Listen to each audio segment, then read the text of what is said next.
বিসমিল্লাহ। একটি অফিসের কিভাবে একটি স্যালারি শিট তৈরি করা হয় তার একটি ভিডিওতে আপনাদের স্বাগতম। আপনাদের সুবিধার্থে আমি অলরেডি একটি টেবিল ক্রিয়েট করে রেখেছি। যেমন এখানে কয়েকজন এমপ্লয়ির নাম, একটা সিরিয়াল নাম্বার করেছি, কয়েকজন এমপ্লয়ির নাম আমি লিখেছি, যেমন জসিমউদ্দিন, ওনার আইডি একটা দেওয়া হয়েছে, সি ইউনিট ডেজিগনেশন, রায়হান খান ম্যানেজার। এভাবে অনেকগুলা এমপ্লয়ির লিস্ট আমি আপনাদের সুবিধাতে আগেই তৈরি করে রেখেছি, এবং ওনাদের একটা আইডি নাম্বার আমি ক্রিয়েট করেছি। দেন আপনাদের একটা ডেজিগনেশন, যেটা এটাও আমি একটা ক্রিয়েট করে রেখেছি, ঠিক আছে? আপনাদের সুবিধার্থে যেন ভিডিওটা বড় না হয়, এই জন্য আগে আমি তৈরি করে রেখেছি। তা আমরা যেটা করব, মানে কিভাবে আপনার একটা স্যালারি শিট তৈরি করা হয় তার একটি নমুনা ভিডিও বা একটা ভিডিও আপনাদেরকে আমি দেখাবো, ঠিক আছে? তো শুরু করা যাক। ধরলাম একটা অফিসের জসিমউদ্দিনের বেসিক স্যালারি, যেহেতু উনি সিইও, ওনার স্যালারিটা একটু বেশি। ধরে নিলাম এটা 60,000 টাকা, 60,000 টাকা, 60,000 টাকা।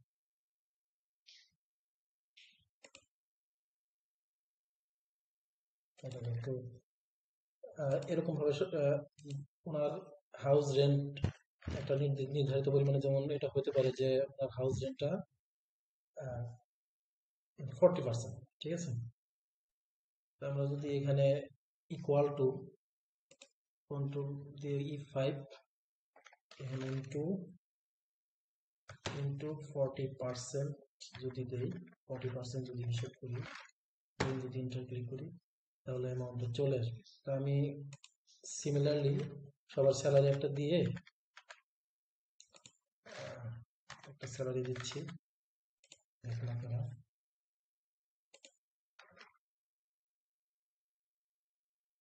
32,000 দিচ্ছে একটা স্যালারি।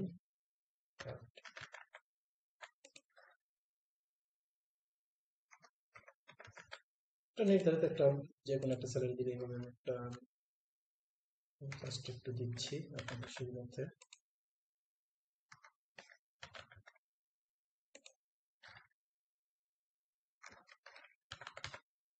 দেখুন,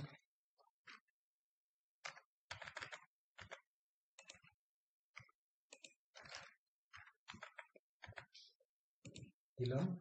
দেখুন অলরেডি এটা হাউস রেন্ট 40% চলে আসছে। আমি যদি এটাকে ড্রাগস এন্ড ড্রপ করি, দেখুন অটোমেটিক এটা একটা হাউস রেন্ট আমরা পেয়ে যাব, ঠিক আছে?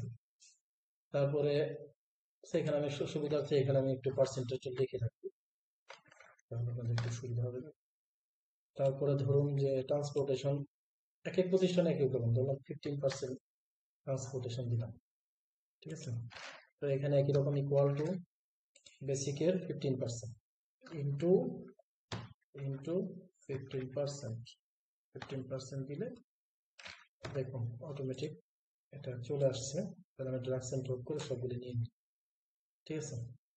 মেডিকেল বিল বা অ্যালাউন্স বলে, এক এক প্রতিষ্ঠান এক এক রকম। আমি 10% দিয়ে হিসাব করলাম, ঠিক আছে? 10% হিসাব করলে দেখুন একই রকম, ইকুয়াল টু 5 ইন্টু 10%, ঠিক আছে?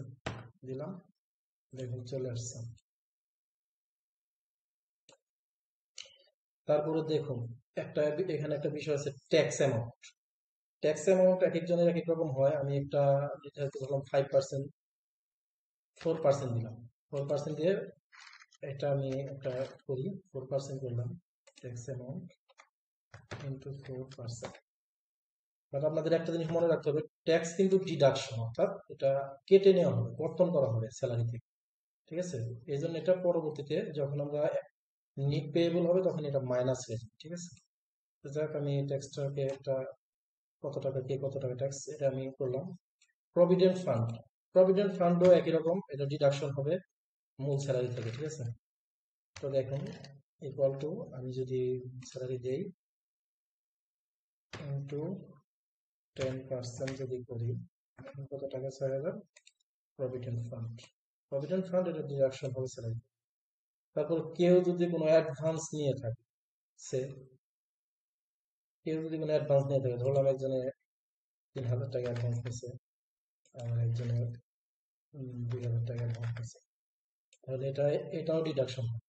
ঠিক আছে, তাহলে আমরা কিভাবে এটাকে পুরোপুরি নেট পেয়েবল অর্থাৎ উনি কত টাকা পাবে এটাকে আমরা কিভাবে বের করব? বের করার জন্য প্রথমে আমাদেরকে নেট পেয়েবলে ক্লিক করে আমাদেরকে প্রথমে বুঝতে হবে যে আসলে এটা মানে আমরা কি চাচ্ছি। যেমন প্রথমে আমি বেসিক স্যালারি যেটা এটা দিলাম, এখানে ক্লিক করার পরে প্লাস করলাম, প্লাস কি হাউস রেন্ট, ঠিক আছে, দেন প্লাস ট্রান্সপোর্টেশন, দেন প্লাস ট্রান্সপোর্টেশনের পর আমরা দিলাম মেডিকেল প্লাস, ঠিক আছে। এখন যেটা হবে এগুলো হচ্ছে মাইনাস, কারণ এগুলো আমরা আমাদের স্যালারি থেকে কর্তন হবে, এটা মাইনাস করলাম, দেন এটা মাইনাস করলাম, দেন এটাও মাইনাস করলাম, ঠিক আছে। মাইনাস করার পরে এখন যখন আমি এন্টার ক্লিক করি একটা নেট পেয়েবল একটা অ্যামাউন্ট চলে আসছে, ঠিক আছে। তো উনি কত টাকা মাস শেষে টোটাল টাকা ওনার অ্যাকাউন্টে পাবে, টোটাল একটা টাকার অ্যামাউন্ট একটা চলে আসছে দেখেন। তো এইভাবে আমরা মূলত বের করতে পারি। এখন যদি আমি ড্রাগস অ্যান্ড ড্রপ করি দেখুন অটোমেটিক সবগুলোতেই নিট পেয়েবল অর্থাৎ সে কত টাকা পাবে মাস শেষে ওই টাকার অ্যামাউন্টটা চলে আসছে। তো আমার ভিডিওটা ভালো লাগে থাকলে সবাই লাইক লাইক অ্যান্ড সাবস্ক্রাইব করবেন। থ্যাংক ইউ, ধন্যবাদ সবাইকে।